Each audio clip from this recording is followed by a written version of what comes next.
सदर को सुनना है। मैं आपकी बात यहीं खत्म करता हूँ।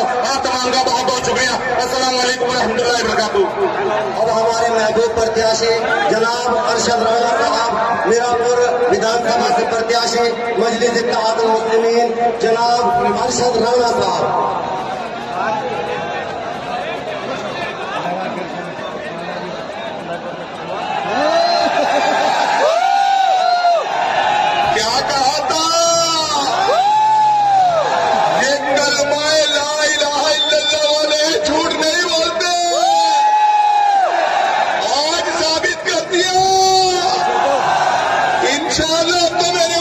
शक नहीं है, तो झूठों को भी इस तारीख में जवाब दोगे। इन झूठों को बता देना कि हम वो है जब इंशाअल्लाह कह देते तो पूरा करते हैं। साथियों, हमारे हस्तील अजीज वे लीडर जो पूरी दुनिया के दिलों पर राज करते हैं, ये हमारी तकदीर है कि अल्लाह ने हमें ऐसा रहनुमा दिया है कि उसकी रहनुमाई में हम अपने आप को मजबूत कर ले। साथियों, मजबूत कर ले, क्योंकि हमने बहुत उठा है लोगों के डंडे झंडे। अब तो डंडा भी अपना होगा और झंडा भी अपना होगा। डंडा अपना होगा, झंडा भी अपना होगा। साथियों, वोट हमारी, राज तुम्हारा नहीं चलेगा, नहीं चलेगा। हमारे नेता कहते हैं कि जय भीम, सब समाज को एक साथ लेकर चलना है। लेकिन सबसे पहले अगर किसी परिवार का मुखिया होता है तो उसकी बात होती है कि अपने परिवार के मुखिया की इज्जत करे। जब आप इज्जत करोगे तो सब समाज के लोग इज्जत करेंगे। साथ तो इंशाअल्लाह मीरापुर विधानसभा में आपकी बार इतिहास बनने जा रहा है। भाई, मैं आपसे ज्यादा समय नहीं लेता, क्योंकि मेरे नेता, मेरे महबूब लीडर सांसद बैरिस्टर असदुद्दीन ओवैसी को सुनना है आपको। मैं तो रोजाना आपके बीच में रहता हूँ, मैं तो आपका बच्चा हूँ, लेकिन अरमानों में पानी फेर दिया उनके जो कहते थे खरीद लिया, बिक गया, टूट गया। अरे ये वो गाड़ा है जो ना तुमसे टूट सकता ना तुम खरीद सकते। अल्लाह ने मुझे ईमान की दौलत दी है, मुझे बिकने की जरूरत नहीं। साथियों, इंशाअल्लाह मोहर लगेगी, मोहर लगेगी, मोहर लगेगी। खुदा हाफिज़, अस्सलाम वालेकुम। साथियों, अब वो घड़ी आ चुकी है जिसका हमें सुबह से इंतजार था। सुबह से तमाम साथी यहाँ मौजूद हैं। मैं आवाज देता हूँ, उससे मैं आवाज दूं अपने सदर को, उससे पहले एक बार जोरदार नारे के साथ में इस्तकबाल कीजिए barrister Asaduddin Owaisi, barrister Asaduddin Owaisi, barrister Asaduddin Owaisi. ये आवाज मुखालिफों के कानों तक जानी चाहिए। ऑल इंडिया मजलिस इत्तेहादुल मुस्लिमीन, ऑल इंडिया मजलिस इत्तेहादुल मुस्लिमीन। देखो देखो कौन आया, देखो देखो कौन आया।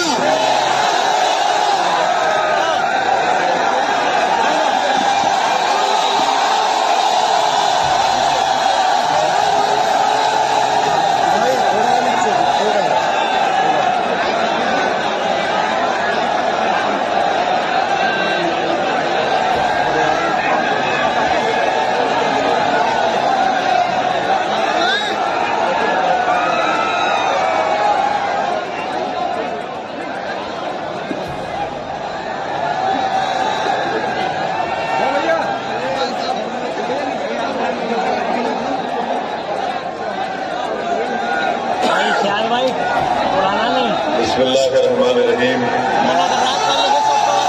अस्सलाम वालेकुम व रहमतुल्लाहि व बरकातुहू। मोअज़्ज़िज़ हाज़िरीन इकराम, बुजुर्गान कौम और मिल्लत, मेरी इज़्ज़तदार माँ और बहनों, गयूर नौजवान साथियों, मंच पर जो हजरात बैठे हुए तशरीफ फरमा है और मीरापुर विधानसभा के मजलिस इत्तेहादुल मुस्लिमीन के उम्मीदवार कैंडिडेट मेरे भाई जनाब अरशद राना साहब, मगरबी यूपी के MIM पार्टी के अध्यक्ष मेरे भाई मेहताब चौहान साहब, जिला सदर इमरान कासमी साहब, उत्तराखंड के मजलिस पार्टी के सदर जनाब नैयर काजमी साहब, फरमान एडवोकेट साहब और खास तौर से जनाब शाहनवाज प्रधान साहब, जिन्होंने आज हमको यहाँ पर ये इंतखाबी जनसभा करने की इजाजत दी, उनका बहुत शुक्रिया। अजीज दोस्तों और बुजुर्गों, पिछले 14-15 दिन से मैं महाराष्ट्र में वहां के विधानसभा के चुनाव में इंतखाबी मुहिम में मसरूफ रहा और कल रात धूलिया में एक जलसे को मुखातिब करने के बाद 3 घंटे के सफर के बाद हम औरंगाबाद पहुंचे और फिर सुबह 7 बजे की फ्लाइट लेकर हम दिल्ली पहुंचे और दिल्ली से अल्हम्दुलिल्लाह गाड़ी से यहाँ पर 3 घंटे में पहुंचे हैं। मैं अल्लाह का शुक्र अदा करता हूँ कि अल्लाह मुझे यहाँ पर आने का मौका दिया, आपके दरमियान में खड़े होकर हमारे उम्मीदवार जनाब अरशद राना साहब और पार्टी के बारे में बोलने का मौका इनायत फरमाया। मैं आप तमाम का भी शुक्रगुजार हूँ कि आपने अपना कीमती वक्त निकालकर आज आप यहाँ पर आए। मैं सिर्फ आपसे इतनी गुजारिश करने आया हूँ कि ककरोली गांव में ये एक अजीमुशान जलसे आम हो रहा है, इंतखाबी जलसा, कि 20 तारीख के दिन आपको अपना एक वोट पतंग के निशान पर बटन दबाकर आप अपने इत्तेहाद को मजबूत करिए, उत्तर प्रदेश में अपनी क़यादत को मजबूत करिए और अपनी एक बेबाक आवाज को अरशद राना के रूप में उत्तर प्रदेश के विधानसभा में भिजाइए, ताकि इस विधानसभा में जो बेशुमार अवामी मसाइल हैं वो उसको हल कर सके। आप जानते हैं कि मीरापुर विधानसभा में बच्चियों के लिए, खवातीन के लिए कोई डिग्री कॉलेज नहीं है, अस्पताल नहीं है और यहाँ पर जो शुगर मिल है, मोराना शुगर मिल, उसकी कैपेसिटी बढ़ाना है, जिसके ताल्लुक से कोई विधायक या सांसद ने अब तक कोशिश नहीं की। गन्ने का रेट जो 450 रुपये होना चाहिए अभी तक सिर्फ 300 रुपये दिया जा रहा है, इसकी मांग कोई नहीं कर रहा है। और स्कूल नहीं है, रोड नहीं है, बिजली की सहूलत नहीं है और फिर यहाँ पर जो जोजा बिरादरी है उनको उनका हक भी नहीं दिया जा रहा है। और साथ ही साथ आप जानते हैं कि इस बिरादरी के लिए स्कूल की बहुत बड़ी जरूरत है, बुनियादी सहूलतें उनको मुहैया नहीं की जा रही हैं। साथ ही साथ इस विधानसभा में हमारे कुरैश बिरादरी के भी लोग रहते हैं जिनके कारोबार को जो बरसों से वो कारोबार करते हैं अपनी जिंदगी गुजारने के लिए, उसको यहाँ पर उत्तर प्रदेश की बीजेपी की सरकार ने उस कारोबार को खत्म करने की पूरी कोशिश की और कर भी रहे हैं। तो ये ऐसे मसाइल हैं मेरे अजीज दोस्तों और बुजुर्गों, जिसके लिए आपको 20 तारीख के दिन मुत्तहिदा तौर पर अपने एक वोट का इस्तेमाल पतंग के निशान पर करना है। लोग मुख्तलिफ इल्जामात मजलिस इत्तेहादुल मुस्लिमीन पर लगाते हैं, मगर आप जानते हैं कि पिछले कई बरस से हम उत्तर प्रदेश की सरजमीन पर हमारी पार्टी का काम कर रहे हैं। हम चुनाव लड़ते हैं, हारते भी हैं, कोई चुनाव जीतते भी हैं, मगर मैं आपको इस बात का यकीन दिलाने आया हूं, हम चुनाव के नतीजे देखकर हिम्मत हारने वालों का नाम मजलिस इत्तेहादुल मुस्लिमीन नहीं है। हमारे हौसले कल भी बुलंद थे, आज भी बुलंद रहेंगे इंशाअल्लाह ताला, मगर फैसला लोकतंत्र में, जमहूरियत में आपको करना है। अगर आज आप मुत्तहदा तौर पर अपने वोट का इस्तेमाल इस विधानसभा में करेंगे तो आपकी एक आवाज, आपका एक नुमाइंदा उत्तर प्रदेश की विधानसभा में जाएगा। अगर आपको ये कहकर जरूर डराया जाएगा कि एक अरशद राणा जीतने से क्या होता है, तो मैं उनको बताना चाह रहा हूं, भाई रुक जाइए, मैं आपको बताना चाह रहा हूं कि आरएलडी के कितने सांसद लोकसभा में, 2 ही तो है ना, 2 है उनके, और एक विधानसभा की सीट बीजेपी की उनके लिए छोड़ देती है। और जब मजलिस इलेक्शन लड़ती है उत्तर प्रदेश में तो ये तमाम के तमाम बड़े बड़े लोग जो मुस्लिम क़यादत को, जो आपकी एक आजाद क़यादत को बर्दाश्त नहीं करते, वो ये कहना शुरू कर देते हैं कि नहीं नहीं एक होगा तो क्या होगा। मेरे भाई, आरएलडी के 2 सांसद हैं और बीजेपी को ये विधानसभा की सीट छोड़ना पड़ा। अगर उत्तर प्रदेश में मजलिस इत्तेहादुल मुस्लिमीन के 10 से 15 विधायक कामयाब हो जाते हैं, 2 से 3 सांसद अगर कामयाब हो जाते हैं, तो इसका फायदा किसको मिलेगा? इसका फायदा आप ही को मिलेगा, इंसाफ आपको मिलेगा, नाइंसाफी का खात्मा होगा, जुल्म का खात्मा होगा। ये बात हम बार बार आपके दरमियान में आकर कह रहे हैं कि भारत की लोकतंत्र में हर समाज के पास उसकी एक आवाज है, और जब तक आप उस आवाज को मजबूत नहीं करेंगे, उनको जिताएंगे नहीं, आपकी कोई तकलीफ दूर नहीं होगी।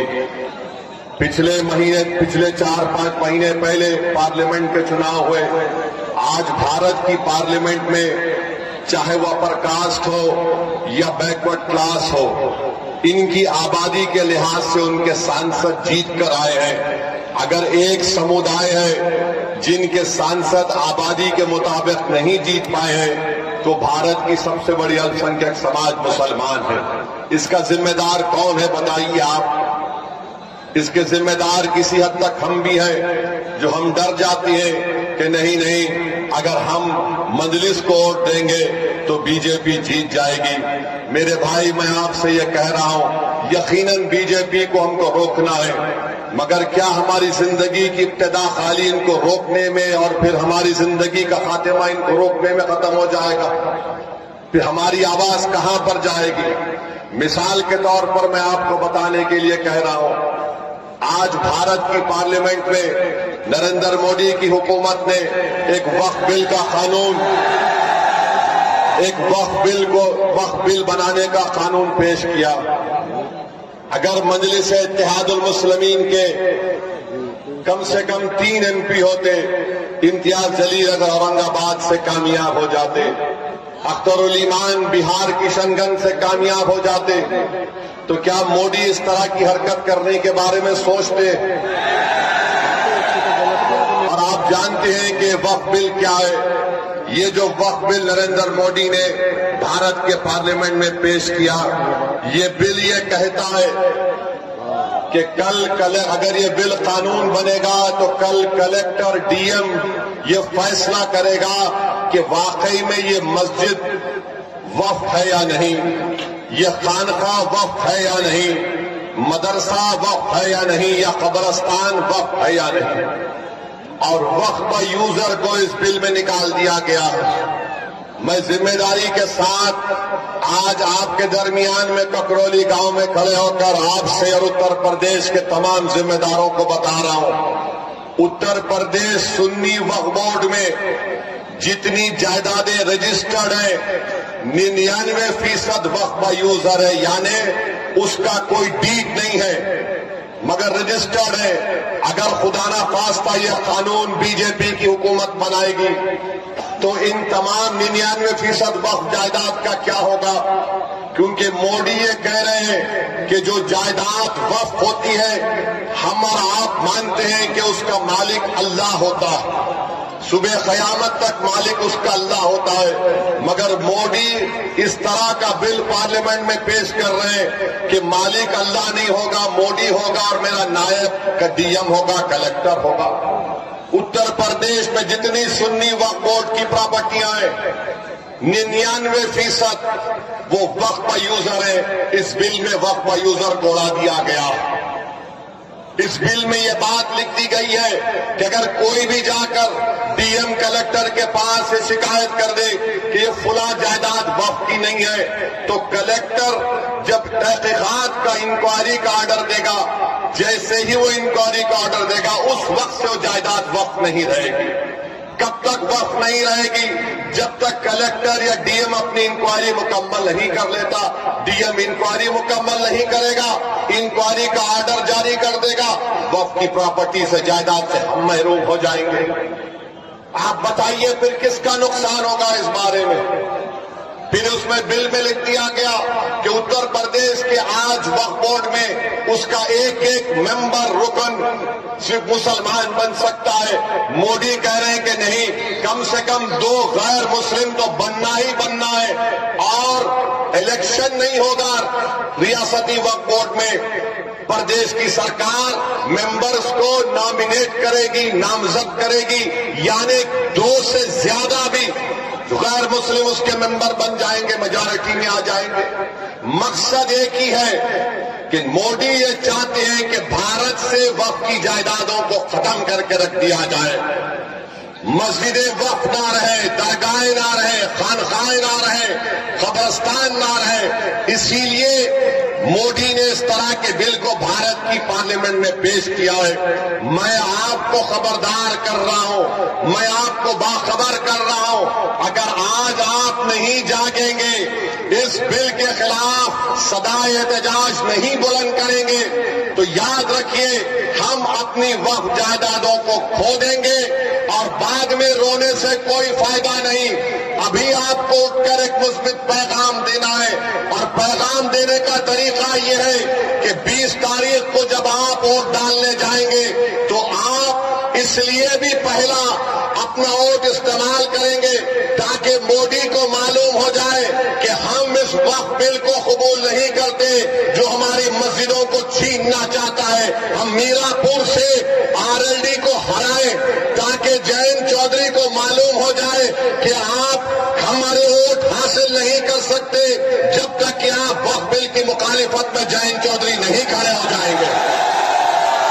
तो क्या आप इस वक्फ बिल के खिलाफ वोट देंगे 20 तारीख को? क्या आप अपनी मस्जिद, दरगाहों को, खानखाहों को बचाएंगे? आपने इंशाअल्लाह कह दिया, मगर याद रखिए अगर आप मुत्तहदा तौर पर अपना एक एक वोट मोदी के इस काले बिल के खिलाफ इस्तेमाल करेंगे तो मोदी को भी पैगाम मिलेगा, जयंत चौधरी को भी पैगाम मिलेगा कि मीरापुर की जनता ने जो फैसला दिया है वो सिर्फ मीरापुर की हद तक महदूद नहीं है, बल्कि पूरे उत्तर प्रदेश की आवाम ने एक फैसला दिया है कि हम तुम्हारे इस कानून, इस बिल को नहीं मानते जो हमसे हमारी मसाजिद को और वक्फ की जायदादों को छीनना चाहता है।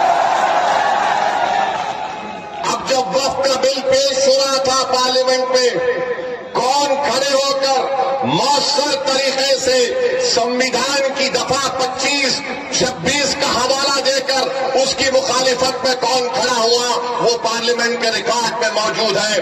दूसरे पार्टी के लोग भी खड़े हुए, समाजवादी के नेता अखिलेश यादव भी खड़े हुए, बिल के बारे में बोलने के बजाय वो कोई और दास्तान सुना रहे थे, वो कोई और ही दास्तान सुना रहे थे।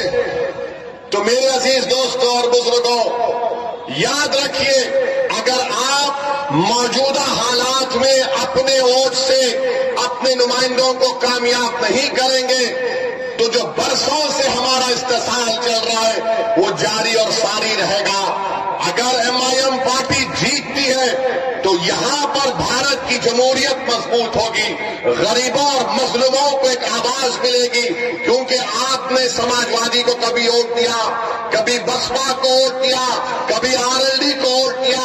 आप सिर्फ वोट देते हैं मगर आपकी आवाज कोई नहीं उठाता, कोई आपके लिए लड़ने के लिए तैयार नहीं होता।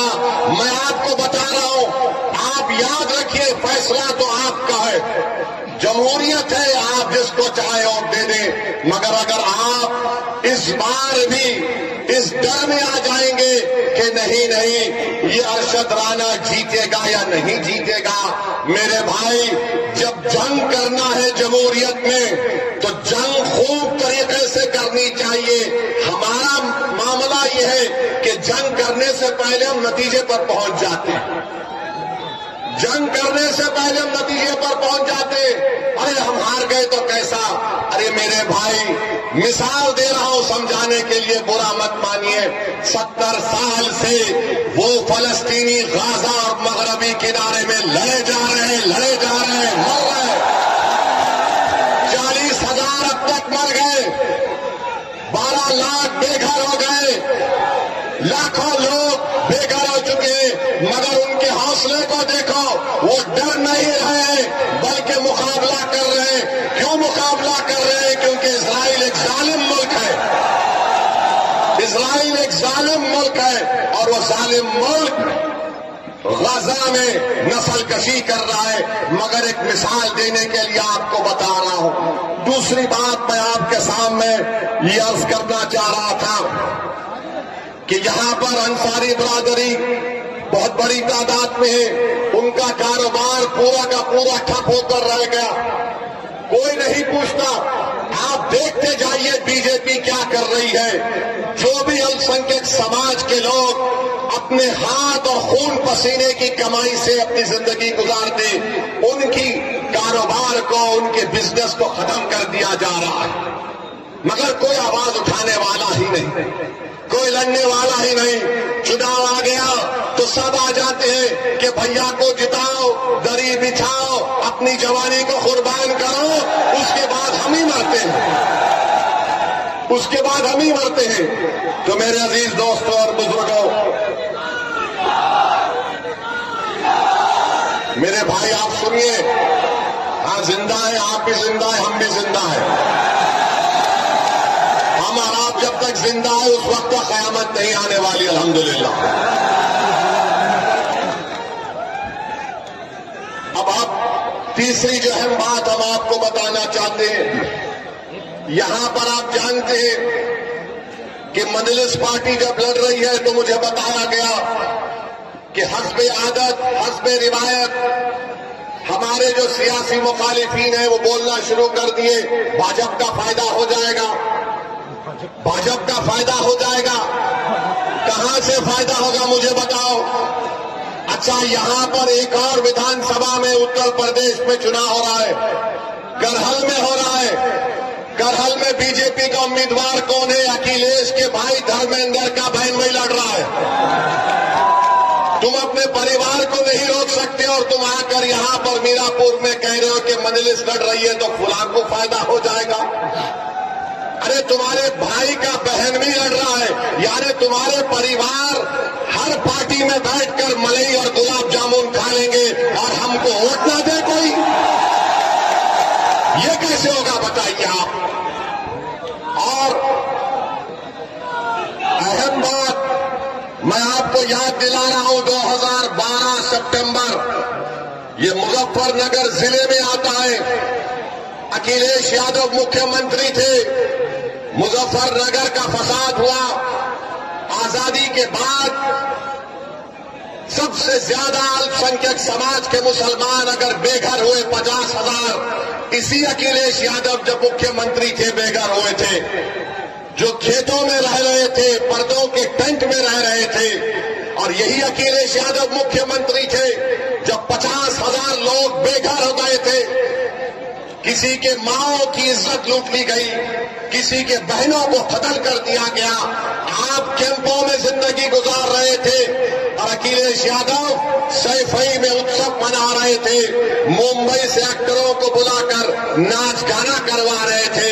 यही अखिलेश यादव थे जिन्होंने बुलडोजर चलाया था उन रिलीफ कैंपों के ऊपर। तो मेरी आपसे गुजारिश है कि याद रखिए, यही समाजवादी पार्टी की हुकूमत थी, यही मुजफ्फरनगर का इलाका था जहां पर यह हुआ था। और जब मुजफ्फरनगर का कांड हुआ, कौन उन कैंपों में जाकर फिर कर उन गरीबों की मदद करने के लिए आया था? मैं 3 दिन इस कैंपों में रहा, जाकर देखता रहा। उस जमाने में मैं आया, हमारे एक दोस्त शाहनवाज साहब थे, मरहूम ज़फ़रयाब जिलानी साहब के साथी थे। मेरे अजीज दोस्तों और बुजुर्गों, ये बात आप अपने जहन नशीन कर लीजिए। 20 तारीख के दिन अपने के कोर्ट का इस्तेमाल करिए और फिर इस विधायक यहां पर ककरौली गांव में मैं हम पुलिस से भी गुजारिश करेंगे, आप देखते ही हमको चालान मार देते हैं। हमको मालूम आप बहुत हमसे मोहब्बत करते हैं, मगर इतनी ज्यादा भी मोहब्बत मत करिए जो हमारी जेब खत्म हो जाए। मेरे अजीज दोस्तों और बुजुर्गों, और फिर आ जाइए, आपके मुख्यमंत्री बाबा के ऊपर भी कुछ बोलना पड़ेगा। आजकल बाबा महाराष्ट्र में फिर रहे, सुनिए, महाराष्ट्र में फिर रहे और नहीं सूरत में, और नारा लगाए हैं, बटेंगे तो कटेंगे, बटेंगे तो कटेंगे बोलते हैं। मैं उत्तर प्रदेश के मुख्यमंत्री से वो चैलेंज कर रहा हूं, झांसी में मेडिकल कॉलेज में 10 मासूम बच्चे जलकर मर गए, 10 मासूम बच्चे जलकर मर गए। और जब वो वार्ड में, न्यू नेटल केयर के वार्ड में एक शख्स था जिसके 2 जुड़वा बेटियां भी उस न्यू नेटल वार्ड में थे। जब वार्ड में आग लगी तो शख्स कूदकर 10 से ज्यादा मासूम छोटे बच्चों की जान बचाया। बाद में उसको मालूम हुआ कि उसकी 2 बेटियां, जुड़वा बेटियां जलकर मर गई। और उस शख्स का नाम आपको मालूम क्या था? जिसने 10 से ज्यादा मासूम बच्चों की जान बचाई, जो 6-8 महीने के बच्चे बच्चियां थे। उस शख्स का नाम याकूब मंसूरी था। याकूब मंसूरी कूद गया आग में। ये नहीं देखा मुख्यमंत्री बाबा योगी आदित्यनाथ, नरेंद्र मोदी, देखो याकूब मंसूरी आग में कूदकर ये नहीं देखा कि किस समुदाय, किस मजहब के मानने वालों के बच्चे हैं। वो ये देखा कि बच्चे जल रहे हैं और कूद गया। ये अल्लाह को कुछ और ही मंजूर था, वो अपनी 2 मासूम जुड़वा बच्चियों को नहीं बचा सका। मैं योगी आदित्यनाथ को चैलेंज कर रहा हूं, क्या तुम याकूब मंसूरी को बुलाकर उसके सामने बोल सकोगे, बटोगे तो कटोगे? बोलोगे आदित्यनाथ, क्या तुम बोल सकोगे कि बटोगे कटोगे? याकूब मंसूरी को बोलो। क्या देश के प्रधानमंत्री याकूब मंसूरी को बुलाकर बोलेंगे एक है तो सेफ है? किसके लिए नारे लगाए जा रहे हैं? किसके खिलाफ जहर फैलाया जा रहा है बीजेपी की तरफ से? ये सब के सब भाजपा के लोग एक समुदाय के खिलाफ नफरत पैदा करने का काम कर रहे हैं। याद रखो, मोदी योगी आदित्यनाथ, देश रहेगा, आप और हम खत्म हो जाएंगे, देश बाकी रहेगा। और इस देश की ताकत यहाँ की भाईचारगी और मोहब्बत है। अगर आप नफरत घोलेंगे एक समुदाय के खिलाफ, आपको सियासी फायदा तो हो सकता है वक्तिया तौर पर, मगर क्या इससे देश मजबूत होगा? बटेंगे और कटेंगे का मतलब क्या है, बताओ हमको। अरे बांग्लादेश में जो हुआ, तुम शेख हसीना को क्यों रखे भारत में बुलाकर? उसको भी भगा देते हैं। बांग्लादेश से भाग कर शेख हसीना आ गई, मोदी जी बोले आ जाओ मेरी बहन, यहां पर रह जाओ। और हमको योगी बोल रहे बटेंगे तो कटेंगे। मेरे अजीज दोस्तों और बुजुर्गों, ये बीजेपी के मंसूबे हैं। इस तरह की वाहियात बातें करते हैं। भारत के प्रधानमंत्री क्या कहते हैं? एक है तो सेफ है। 10 साल से सेफ नहीं थे क्या मोदी जी? 10 साल से देश सेफ नहीं था क्या? अरे मैं इसका जवाब ये दिया हूं, अनेक है तो अखंड है भारत में। एक है तो सेफ को नहीं मानते, अनेक है तो अखंड है। इस देश में अंसारी भी है, कुरैशी भी है, जोजा भी है, सैफी भी है,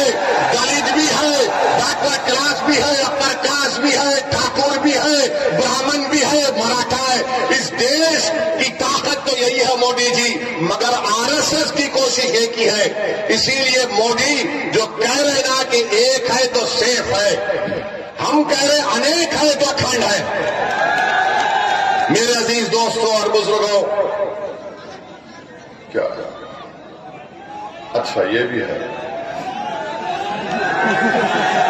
नहीं, इसमें लिखकर मुझे दिया गया है कि 2012 के चुनाव के मैनिफेस्टो में अखिलेश यादव ने 18% रिजर्वेशन का वादा किया था। अखिलेश यादव के पास रिजर्वेशन है किसका है? खाली अपने खानदान और परिवार का। मैं बन जाऊं, मेरी वाइफ बन जाए, मेरा भाई बन जाए, चाचा का बेटा बन जाए, वही रिजर्वेशन है। आरक्षण खाली उनके परिवार के लिए, आपके लिए नहीं है। आपको गलतफहमी है। ये समाजवादी कभी भी आपका कोई काम करने वाली नहीं है, मगर आप ये समझते हैं कि क्या करें, मजबूरी है। अरे अब तो मजबूरी नहीं है ना, ये तो पार्लियामेंट का चुनाव नहीं है। आप यहां पर मुत्तहदा अपने वोट का इस्तेमाल करिए, अरशद राणा को कामयाब करिए, तो भैया का दिमाग भी ठिकाने लग जाएगा पूरी तरीके से, पूरी तरीके से दिमाग ठिकाने लग जाएगा। इनको मालूम होना चाहिए। याद रखिए, मैं कब तक जिंदा रहूंगा, आप कब तक जिंदा रहेंगे नहीं मालूम, मगर अगर आप अपने वोट से अपनी लीडरशिप को पैदा करेंगे तो आपके वोट की कीमत बढ़ेगी, आपके वोट की अहमियत बढ़ेगी, आपकी जिंदगी की अहमियत बढ़ेगी। आपके इन बेरोजगार नौजवान बच्चों का मुस्तकबिल के बारे में सोचने पर मजबूर हो जाएंगे। इबादत गाहों की हिफाजत होगी, मगर आप सिर्फ आप वोट डालते रहेंगे तो इनको मालूम कि सिर्फ डराओ इन लोगों को, ये डर कर वोट दे देंगे। असदुद्दीन ओवैसी आज ककरौली मीरापुर विधानसभा में आकर कह रहा है कि अरशद राणा को डर की बुनियाद पर नहीं, उम्मीद की बुनियाद पर बटन दबाइए। डरने की जरूरत नहीं है मेरे भाई। मौत एक मर्तबा आती है, 2 मर्तबा नहीं आएगी मौत। हर कोई जो इस दुनिया में आएगा जाएगा, चाहे वो प्रधानमंत्री हो या मुख्यमंत्री हो या ओवैसी हो, सबको जाना है इस दुनिया से। मगर जब जाएंगे तो हम अपनी विरासत में क्या छोड़कर जाएंगे? क्या हम अपनी विरासत में जायदाद को छोड़कर जाएंगे, खेत को छोड़कर जाएंगे, बैंक बैलेंस छोड़कर जाएंगे? हम अपनी विरासत में अपने नेक अमाल छोड़ेंगे, नेक औलाद छोड़ेंगे और सियासी शऊर छोड़ेंगे, मिल्लत का इत्तेहाद छोड़ेंगे, अपने नुमाइंदों को लीडरशिप बनाकर छोड़ के जाएंगे। ये विरासत आपको याद रखना है। तो मेरे अजीज दोस्तों और बुजुर्गों, आपको डरने और घबराने की जरूरत नहीं है। 20 तारीख के दिन आप लोग अपने घर से निकलकर अपना एक वोट का इस्तेमाल करिए। महंगाई आसमान को छू रही है, मामूली चीजें खरीद कर नहीं खा सकता, मगर योगी बोलते हैं बटेंगे तो कटेंगे, प्रधानमंत्री बोलते हैं एक है तो सेफ है, कोई कहता है धर्म युद्ध है, कोई कहता है वोट जिहाद है। अब ये वोट जिहाद कहां से आ गया मुझे नहीं मालूम, लव जिहाद कहां से आ गया नहीं मालूम। और हम मोदी को और योगी को बोल रहे हैं, अब तुम अपनी जबान से बुलडोजर का तो नाम लेके बताओ। वो बुलडोजर के बारे में योगी और मोदी नहीं बोलेंगे, क्योंकि सुप्रीम कोर्ट ने कह दिया कि जिस प्रदेश में, जिस भारत के हिस्से में बुलडोजर इस्तेमाल होता है वो अनकॉन्स्टिट्यूशनल है। वो वहां की स्थिति को दिखाता है कि क्या वहां के हालात है। सुप्रीम कोर्ट ने यह भी कह दिया कि अगर कोई गवर्नमेंट का अधिकारी बुलडोजर लेकर आएगा तो सुप्रीम कोर्ट ने कहा कि वो हमारे अहकामात का उल्लंघन कर रहा है, उसकी नौकरी चले जाएगी। तो बाबा तुम्हारा बुलडोजर चला गया, तुम बुलडोजर लेकर आएंगे, सुप्रीम कोर्ट तुमको सुप्रीम कोर्ट में कंटेम्प्ट की नोटिस देगा। 15 दिन का टाइम देना पड़ेगा। 15 दिन के टाइम से पहले बुलाकर बात करना पड़ेगा, रिकॉर्ड करना पड़ेगा, उसकी सुनवाई करना पड़ेगा। कितने गरीबों के के घर को बुलडोजर से तोड़ दिया गया। सुप्रीम कोर्ट ने कहा कि क्या ये नजारा अच्छा है कि लोग अपने घर को जब बनाते हैं अपनी जिंदगी की खून पसीने की कमाई से बनाते हैं, लोग बेघर हो जाते हैं, आसमान के नीचे खड़े रह जाते हैं। अरे कितना जुल्म इन लोगों ने किया। मुझे यकीन है कि अल्लाह उन बेजुबानों का आवाज, जो तकलीफ उन बेजुबानों ने उठाई, अल्लाह इंसाफ करेगा। जो बुलडोजर से हुकूमत कर रहे हैं, इंशाअल्लाह ताला तुम्हें शिकस्त भी होगी तो बुलडोजर की तरह तुमको शिकस्त होगी। आज इख्तिदार तुम्हारे पास है, अरे सत्ता किसी के पास रहने वाली नहीं है। बीजेपी वालों, इंदिरा गांधी भी यही समझती थी कि मैं हूं, मगर इंदिरा गांधी चले गई, दूसरे आते हैं। आज योगी और मोदी यही समझते हैं कि हम हैं तो भारत है। नहीं, भारत इनसे बड़ा है, देश उनसे बड़ा है, संविधान उनसे बड़ा है और इस देश की जनता इन तमाम नेताओं से बड़ी है। मेरे अजीज दोस्तों और बुजुर्गों, मैं आपसे फिर से अपील कर रहा हूं कि आप मजलिस इत्तेहादुल मुस्लिमीन का साथ दीजिए। आप जानते हैं कि बुढ़ाना में नबी करीम सल्लल्लाहु अलैहि वसल्लम के शान में किसी ने अनाप शनाप पकने की कोशिश की तो क्या कोई लाल टोपी पहनने वाला गया था? कोई लाल टोपी पहनने वाला गया था? यही हरा कपड़ा डालकर जाने वाले मजलिस इत्तेहादुल मुस्लिमीन के लोग थे। हमारे 19 लोग जेल को गए, मगर हम जब जेल को जाते हैं तो हम बोलते हैं कि ससुराल में गए। और ये तो हजरत यूसुफ अलैहिस्सलाम की सुन्नत भी है। बड़े बड़े लोग जेल को गए और जब जेल से निकले तो बड़े नेता बने, मगर भैया जेल को नहीं जाते। आजम खान जेल को चले गए, अब्दुल्ला जेल को चले गए, मगर भैया नहीं जाएंगे। भैया के बारे में बोलेंगे रे दरी बिछाओ, जवानी कुर्बान। अब मालूम हुआ कि आज रोड शो करने आ रहे हैं। अखिलेश, आपने गलत टाइम लिया यहां पर आने का। अच्छा, मालूम हुआ कि भैया ने कहा कि अब शेर के धार के सामने कुछ नहीं कर पाएंगे, तो कैंसिल कर दिए वो। तो इसका मतलब समाजवादी चुनाव हार चुकी है, मान चुकी है। आप ये बात समझ लीजिए। तो आप 20 तारीख के दिन अपना एक और बटन के निशान पर बटन दबाएंगे इंशाअल्लाह बोल दिए। फिर यहां हम जाने के बाद इबलीस के लोग आकर कान में खुश करेंगे, ये अरशद राणा जीता तो क्या होगा, क्या फर्क पड़ जाएगा, भाजपा आ जाएगी। अरे भाई, भाजपा आई मेरी वजह से नहीं आई, इन लोगों की वजह से भाजपा आई है। हम क्या, अच्छा यहां पर यहां का सांसद आरएलडी का है नहीं है? आरएलडी का है ना, बिजनौर के। आपने वोट दिया, किसको दिया? आपने आरएलडी को तो वोट नहीं दिया ना।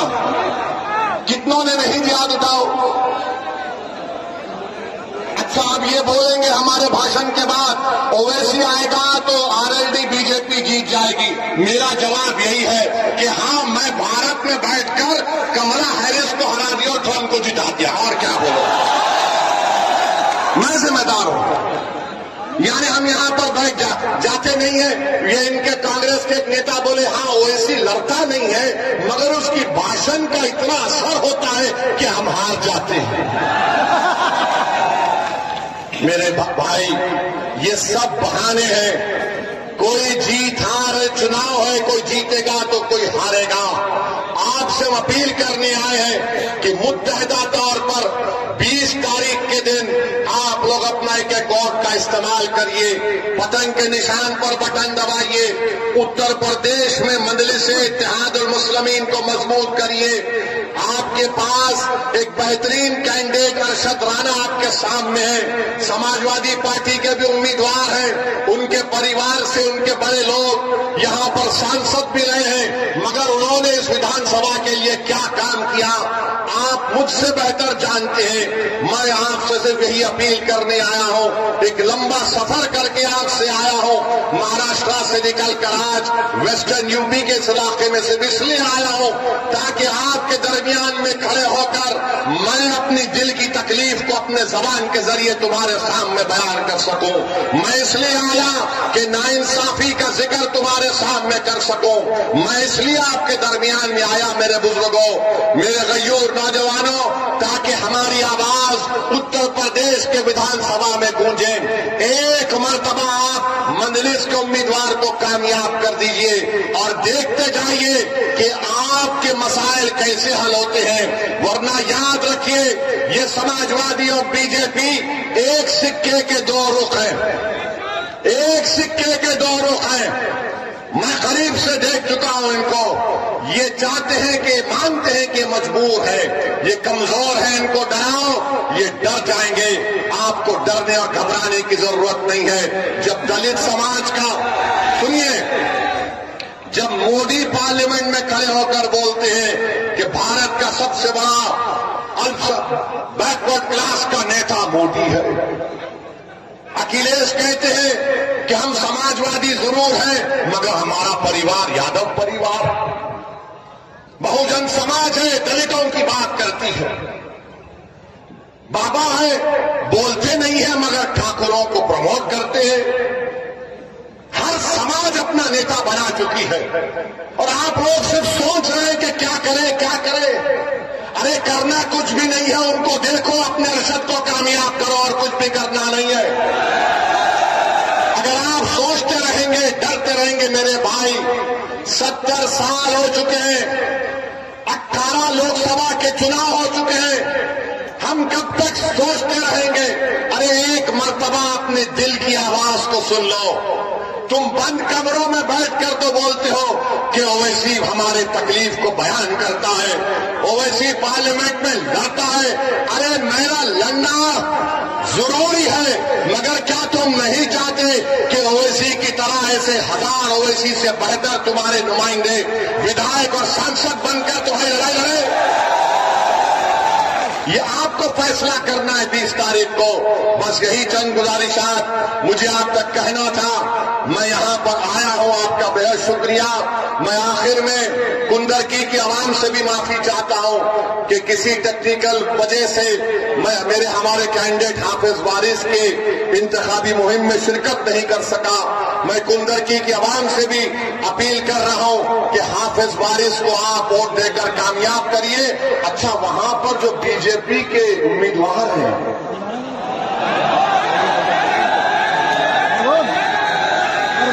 क्या क्या बोले जा रहे हैं? अब इकरार कर ले बेटा, इकरार कर लो। वो ये बोल रहे हैं कि देखिए, सुनिए, कुंदरकी में जो बीजेपी के उम्मीदवार हैं वो बोल रहे हैं कि जुमे का दिन बड़ा मुबारक दिन है और हमारे मुसलमान भाई नमाज पढ़ने नहीं गए, मेरे जुलूस में आ गए।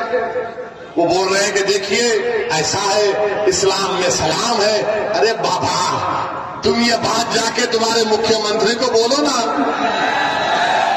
तुम ये बात जाके मोदी को बोलो ना, तुम ये बात जाके आरएसएस के मोहन भागवत को बोलो ना, मगर कुछ नहीं बोलेंगे। मेरे अजीज दोस्तों और बुजुर्गों, हम आपसे हाथ जोड़कर अपील कर रहे हैं कि 20 तारीख के दिन मीरापुर से अरशद राणा साहब को और कुंदरकी से हाफिज वारिस साहब को आप अपना वोट देकर कामयाब करिए। और गाजियाबाद से रवि गौतम साहब है हमारे उम्मीदवार, बड़ा ताकतवर उम्मीदवार है, स्ट्रांग उम्मीदवार है रवि गौतम, वो भी लड़ रहे हैं। आप इन तमाम की कामयाबी के लिए दुआ भी करिए। मैं माजरत चाहता हूं, मैं एक लंबा सफर तय करके आया हूं, ज्यादा देर आपके दरमियान में बोल नहीं सका। इंशाअल्लाह ताला दोबारा आऊंगा और तफसील से आप तमाम से बात होगी। बहुत बहुत शुक्रिया। मेरे साथ नारा लगाइए, पतन को